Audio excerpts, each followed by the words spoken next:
बॉलीवुड की लेजेंडरी अदाकारा रेखा ने फिल्म इंडस्ट्री पर एक ऐसी छाप छोड़ दी है जो बरसों तक मद्दाहों के जहनों में रहेगी। अपने करियर में दिल मोह लेने वाले किरदार करने वाली रेखा तकरीबन 10 सालों से स्क्रीन से गायब हैं। हाल ही में फैशन मैगजीन वोग अरेबिया के लिए कराए गए शूट से मुताल्लिक एक इंटरव्यू में रेखा ने इसका जवाब दिया कि वो इतने अरसे से किसी फुल लेंथ फिल्म में दिखाई क्यों नहीं दी। रेखा ने कहा, यूं तो मेरी अपनी शख्सियत है, लेकिन मेरी फिल्मी शख्सियत कैसी हो ये देखने वाले तय करते हैं। मुझे मालूम है कि मेरे मद्दाहों को मुझे किस तरह देखना पसंद है, इसीलिए मुझे इल्म है कि मैं कहाँ फिट होती हूँ और कहाँ नहीं। अदाकारा का कहना था कि मैं बहुत खुशकिस्मत हूँ कि मुझे अपनी पसंद के इंतखाब का हक हासिल है, इसलिए मैं किसी भी ऐसे काम के लिए इनकार कर सकती हूँ जो मेरी मर्ज़ी के मुताबिक नहीं। उन्होंने बताया कि 2014 के बाद से इन्हें किसी ऐसी फिल्म की पेशकश नहीं हुई जिसमें वो काम कर सकें। रेखा से सवाल किया गया कि क्या कभी किसी शख्स या किसी चीज़ से की जाने वाली गहरी मोहब्बत ख़त्म हो सकती है। जवाब में अदाकारा ने कहा, जब एक बार रिश्ता कायम हो जाए तो वो हमेशा के लिए होता है, इसमें कमी या ज़्यादती हो सकती है।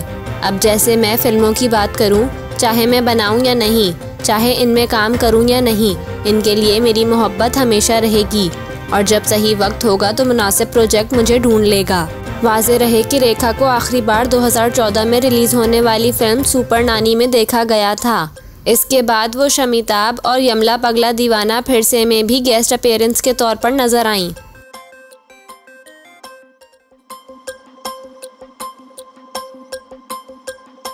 पाकिस्तान तहरीक इंसाफ ने IMF प्रोग्राम पर रद्द-ए-अमल देते हुए कहा है कि बिलाशुबा IMF प्रोग्राम तय होना मुस्बत पेशरफ्त है, लेकिन आगे क्या करना है। तर्जुमान PTI की जानिब से जारी बयान में कहा गया है कि मुआशी इस्लाहात से मुताल्लिक PDM हुकूमत के पास कोई रोड मैप नहीं।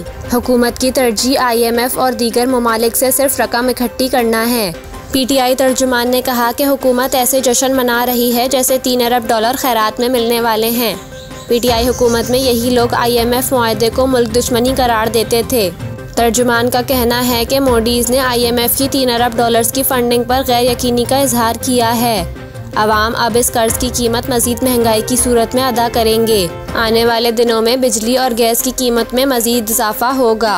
रूस से सस्ता तेल आने के बावजूद डीजल की कीमत 7.5 रुपये बढ़ा दी गई है।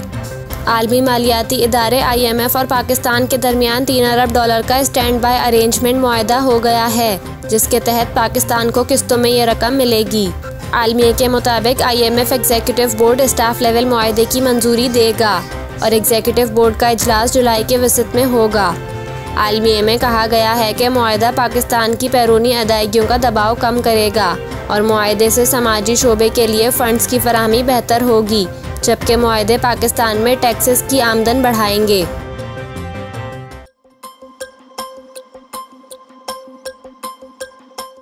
लाहौर, इस्लामाबाद, मरी और झेलम समेत कई शहरों में मानसून की पहली बारिश हुई, जिसके बाद गर्मी की शिद्दत में कमी आ गई। लाहौर में आंधी और बारिश के बाद कई इलाकों में बिजली की फराहमी मुअत्तल हो गई। मरी में मूसलाधार बारिश के बायस कई इलाकों में तारें गिर गईं, जिसके बाद 8 घंटों से बिजली बंद है। इधर आज़ाद कश्मीर में मूसलाधार बारिश से नदी नालों में तुग़यानी आ गई। दूसरी जानिब मुल्क बेशतर इलाकों में गर्मी की शिद्दत ताहाल बरकरार है, जहां कराची समेत सिंध के दीगर शहरों में शदीद गर्मी है और हब्स की सूरत हाल है। इसके अलावा बलोचिस्तान और खैबर पख्तूनख्वा के शहरों में भी सूरज आग बरसा रहा है। वाज़ेह रहे कि महकमा मौसमियात ने इंतबा जारी किया था कि मुल्क भर में मानसून की शदीद बारिशों के बायस मुख्तलिफ इलाकों में अर्बन फ्लडिंग का खतरा है। महकमा मौसमियात के मुताबिक बहरा अरब से मरतूब हवाएं मुल्क के बालाई इलाकों में दाखिल हो रही हैं। आज से 8 जुलाई के दौरान मुल्क भर में मानसून बारिशों का इम्कान है, जहां इस्लामाबाद, रावलपिंडी, मरी और गिलगियात में मूसलाधार बारिश और सालाबारी भी हो सकती है।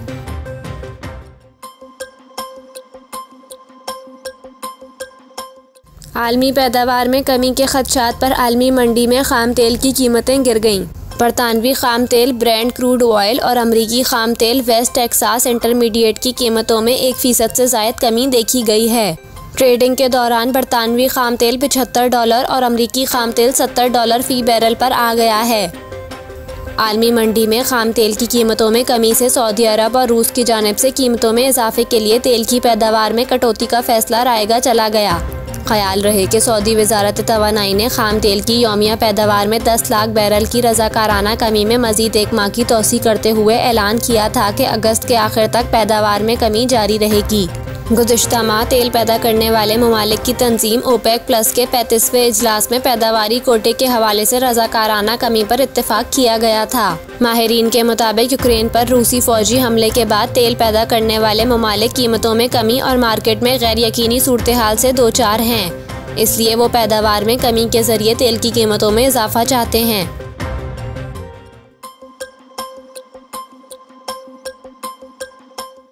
दुनिया की बेहतरीन यूनिवर्सिटियों में से एक हार्वर्ड के दाखिला प्रोग्राम के तरीक़ेकार को अदालत में चैलेंज कर दिया गया। इंसानी हुकूक से मुताल्लिक ग्रुप ने हार्वर्ड यूनिवर्सिटी में एडमिशन के तरीक़ेकार को मुख्तलिफ नस्ली गिरोहों के खिलाफ तासुब पर मबनी करार दे दिया। अदालत में दायर दरख्वास्त में दावा किया गया है कि हार्वर्ड में साबिक तालिबे इल्मों और डोनर्स के बच्चों को तरजीही बुनियाद पर दाखिले दिए जाते हैं, जो सिविल राइट्स एक्ट की खिलाफ वर्जी है और इसे गैर कानूनी करार दिया जाना चाहिए। ग्रुप के मुताबिक साबका तालिबे इल्मों और डोनर्स के बच्चों को फौकियत दिए जाने से सफ़ेद फाम अफराद दाखिलों में गैर मुनसिफाना इजाफा होता है। अमेरिका की सुप्रीम कोर्ट ने पिछले हफ्ते फैसला सुनाया था, जिसमें वाज़े किया गया था कि कॉलेजों को चाहिए कि वो दाखिला देते हुए दरख्वास्त गुजार की नस्ल को नज़रअंदाज करें। रिकॉर्ड के मुताबिक हार्वर्ड में दाखिले की दरख्वास्त देने वाले डोनर्स या साबका तालिबे इल्मों के बच्चों की शरह 70% है और ऐसे बच्चों को दाखिले मिलने का इम्कान 6 गुना ज़्यादा होता है। मुकदमा करने वालों का कहना है कि किसी शख्स के बैंक खातों में ज़्यादा रकम होना या किसी मखसूस फैमिली से ताल्लुक होना मेरिट नहीं है। इसी हवाले से सदर जो बाइडन भी कह चुके हैं कि लेगेसी एडमिशन से मौके पर इस्तेहकाक का गलबा पैदा होता है।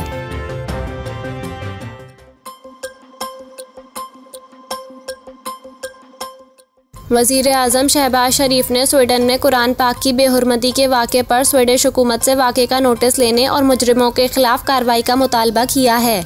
वाक़े काबीना के इजलास से खिताब करते हुए वज़ीर आज़म शहबाज शरीफ ने कहा कि स्वीडन से हमारा मुतालबा जायज़ है। इस हवाले से दफ्तर ख़ारजा इस मामले को मज़ीद भी देखेगा।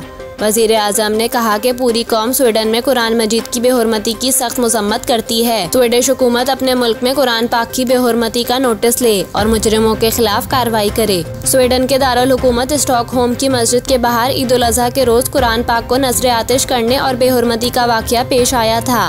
गैर मुल्की खबर रसा इदारे के मुताबिक स्टॉकहोम की पुलिस ने इराक से ताल्लुक रखने वाले शहरी को कई बार कुरान पाक नजर आतिश करने की इजाज़त देने से इनकार किया था, लेकिन मुकामी अदालत ने पुलिस के फैसले को आज़ादी इजहार राय के खिलाफ करार दिया।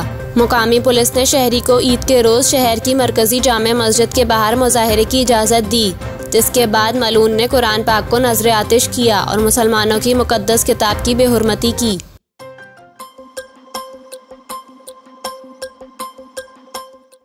पीपल्स पार्टी के रहनुमा और वज़ीर इत्तलात सिंध शर्जील इनाम मेमन का कहना है कि चेयरमैन पाकिस्तान तहरीक इंसाफ PTI इमरान खान को साकिब निसार जैसे जजेस की तलाश है। एक बयान में शर्जील मेमन का कहना था कि इमरान खान चाहते हैं कि इनके लिए साकिब निसार जैसा जज हो जो इनके लिए गैर कानूनी फैसले दे सके और इमरान खान गैर कानूनी फैसलों के बदले बतौर रिश्वत PTI के टिकट बेच सकें। शर्जील मेमन का कहना था कि इस्लामाबाद हाई कोर्ट के चीफ जस्टिस के खिलाफ इमरान खान की दरख्वास्त वाज़े तौर पर बता रही है कि कप्तान खेल जीतने के लिए सिर्फ अपने एम्पायर्स ही चाहता है। ख्याल रहे कि पाकिस्तान तहरीक इंसाफ के चेयरमैन इमरान खान ने तोशाखाना केस में chief justice Islamabad high court justice Aamir Farooq पर अदम एतमाद का इजहार किया है। चेयरमैन PTI ने तोशाखाना केस के खिलाफ दरख्वास्तें दूसरे बेंच को मुंतकिल करने की पिटीशन दायर की है। दरख्वास्त में डिस्ट्रिक्ट इलेक्शन कमीशन को फरीक बनाया गया है। दरख्वास्त में चीफ जस्टिस से चेयरमैन तहरीक इंसाफ की दरख्वास्त सुनने से माजरत करने की इस्तदा की गई है। सेशन कोर्ट के फैसले के खिलाफ चेयरमैन PTI की अपीलें ज़ेरे समात हैं।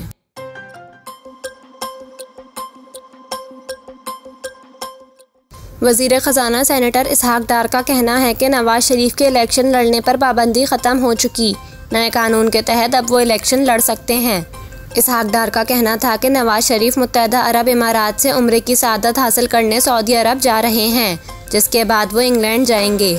वतन वापसी से मुताल्लिक सवाल पर इसहाक डार का कहना था कि पार्टी जब कहेगी नवाज शरीफ इंग्लैंड से पाकिस्तान आएंगे। नवाज शरीफ पर वही केस था जिसमें मरियम नवाज बरी हो चुकी, अब नवाज शरीफ भी बरी हो जाएंगे। वजीर खजाना का कहना था जो मईशत 2013 में डिफॉल्ट के करीब थी, इसे नवाज शरीफ ने 2017 में दुनिया की 24वीं बड़ी मईशत बना दिया।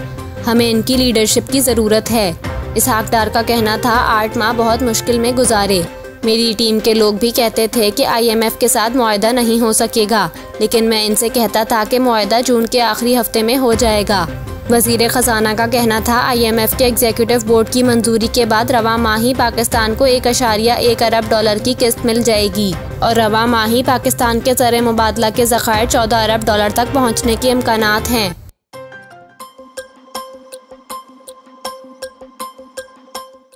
चेयरमैन पाकिस्तान तहरीक-ए-इंसाफ और इनकी अहलिया बुशरा बीबी को कौमी एहतसाब ब्यूरो नैब रावलपिंडी ने अलकादिर ट्रस्ट मुबैना करप्शन केस में आज तलब कर रखा है।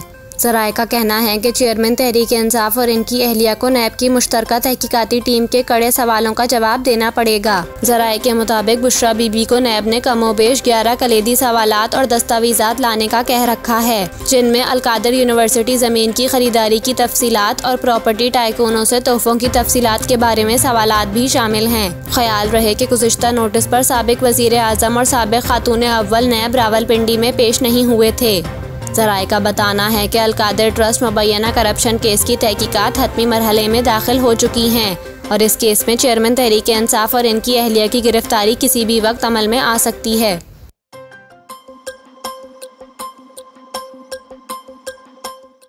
अमेरिका में फायरिंग का एक और वाक़या पेश आया है, जिसमें 4 अफराद जान से हाथ धो बैठे हैं। अमरीकी मीडिया के मुताबिक रियासत पेंसिल्वानिया के शहर फिलाडेल्फिया में एक शख्स ने अंधाधुंध फायरिंग कर दी, जिसके नतीजे में 4 अफराद हलाक और 2 बच्चे जख्मी हो गए। पुलिस के मुताबिक मुलजिम को AR जैसी राइफल, हैंडगन और बुलेट प्रूफ जैकेट समेत हिरासत में ले लिया गया है। जैकेट में से मुत्तैद मैगजीन और एक स्कैनर भी बरामद हुआ है। पुलिस की जानिब से वाक़े की तहकीकात की जा रही हैं और फौरी तौर पर मुलजिम के इस इक़दाम की वजूहात सामने नहीं आ सकी हैं। अमरीकी मीडिया के मुताबिक मरने वाले 3 अफराद की उम्रें 20 से 59 साल के दरमियान हैं, जबकि एक शख्स की उम्र फ़िलहाल मालूम नहीं हो सकी। रिपोर्ट के मुताबिक अमरीका में इस साल अब तक फायरिंग के कम से कम 339 बड़े वाक़यात हो चुके हैं।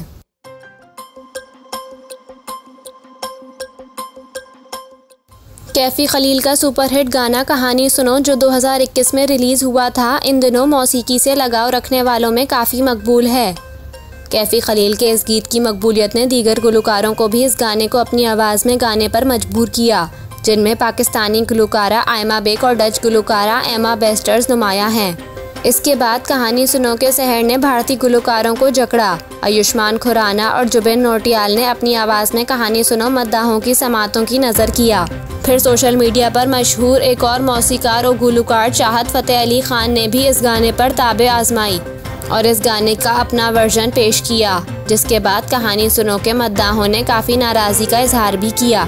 अब एक और वीडियो सोशल मीडिया पर वायरल है, जिसमें भारतीय रियासत मगरबी बंगाल से ताल्लुक़ रखने वाली एक खातून गुलकारा लाइव कॉन्सर्ट में कैफ़ी खलील का गाना कहानी सुनो गुनगुना रही हैं। इत्तलात के मुताबिक गुलकारा का नाम अंकिता भट्टाचार्य है और ये भारतीय रियलिटी की फतेह रह चुकी हैं। सोशल मीडिया पर वायरल इस वीडियो पर शायकीन ने मिले जुले रद्द अमल का इजहार किया है। एक सारिफ ने लिखा, दर्द तो सिर्फ कैफ़ी की आवाज़ में था।